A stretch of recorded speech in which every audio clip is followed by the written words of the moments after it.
అందరికీ నమస్తే. నేను మీ Kavya. Welcome back to my channel Kavya's Food dairy.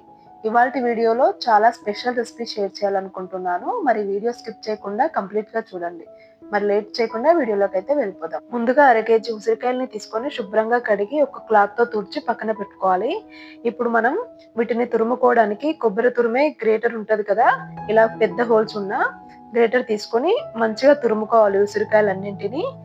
ఉసిరికాయలో విటమిన్ సి ఎక్కువగా ఉంటుంది కదా! ఎవ్రీడే ఒక ఉసిరికాయ తినడం వలన మన హెల్త్‌కి అయితే ఎన్నో హెల్త్ బెనిఫిట్స్ అయితే వస్తాయి.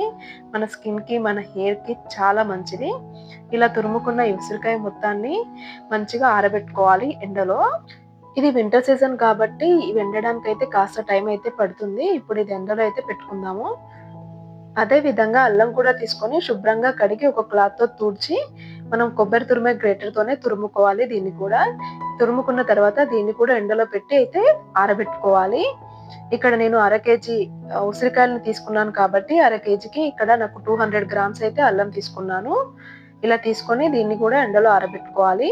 అల్లం కూడా చాలా మంచిది మన హెల్త్‌కి. ఎవ్రీడే తీసుకోవడం వలన చాలా హెల్త్ ప్రయోజనాలైతే ఉంటాయి.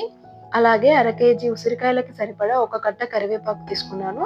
ఇలా తీసుకున్న కరివేపాకుని మంచిగా తురుముకొని వాటర్‌తో శుభ్రంగా కడుక్కోవాలి.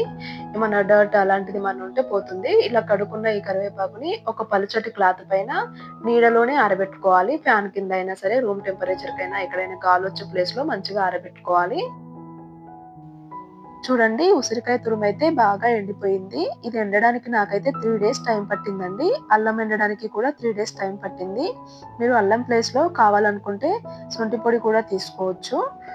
అలాగే కరివేపాకు కూడా మంచిగా ఆరిపోయిందండి. ఇక్కడ కరివేపాకు ఆరింది కదా! దీన్ని కాస్త వేయించుకోవాలి. ఎందుకంటే కరివేపాకులో ఎక్కడైనా తేమ ఉంటే అది పోతుంది. ఇలా కరివేపాకుని పాన్‌లో వేసుకొని మంటని సిమ్‌లో పెట్టుకొని ఒక 2-3 నిమిషాలైతే వేయించాలండి. ఇందులో ఎక్కడైనా తేమ ఉంటే అది పోతుంది. వీడియోలో చూపిస్తున్నట్టుగా వేయించుకోవాలి. ఇలా చేత్తోని పట్టుకుంటే కరివేపాకంతా ఇలా పీసెస్ లాగా అవ్వాలన్నమాట. ఇలా వేయించుకున్న తర్వాత దీన్ని పక్కన పెట్టుకొని అదే పాన్‌లో ఒక టేబుల్ స్పూన్ మిరియాలు వేసుకొని మంచిగా వేయించుకోవాలండి. అలాగే 2 టీ స్పూన్ల జీలకర్ర కూడా వేసి కలర్ మారేంత వరకి వేయించుకోవాలండి. ఇలా వేయించుకున్న ఈ జీలకర్ర, మిరియాలన్నింటిని ఒక బౌల్‌లోకి తీసుకొని పక్కన పెట్టుకోవాలి.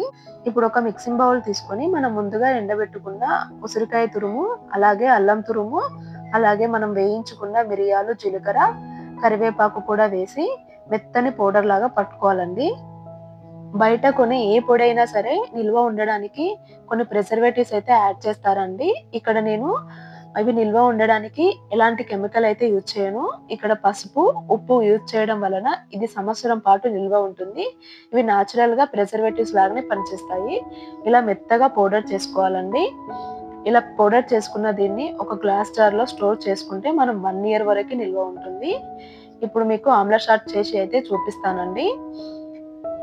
ఈ ఆమ్లా పౌడర్ మనం వింటర్‌లో చేసుకుంటే మళ్ళీ వింటర్ వచ్చేంత వరకు స్టోర్ ఉంటుందండి. ఎలాంటి ప్రిజర్వేటివ్స్ లేకుండా. ఇప్పుడైతే మనం షాట్ అయితే రెడీ చేసుకుందాము. ఒక హాఫ్ టీ స్పూన్ ఆమ్లా పొడి తీసుకొని గ్లాస్‌లో వేసుకొని వేడి వాటర్ యాడ్ చేయడమేనండి. చాలా సింపుల్‌గా అయితే ఆమ్లా షాట్ అయితే రెడీ అయిపోతుంది. ఇలా రోజు తాగడం వలన మన స్కిన్‌కి, హెయిర్‌కి చాలా మంచిది. అలాగే మీకు ఈ వీడియో నచ్చినట్లయితే ప్లీజ్ లైక్ చేయండి, షేర్ చేయండి, సబ్స్క్రైబ్ చేయడం మాత్రం మర్చిపోవద్దు.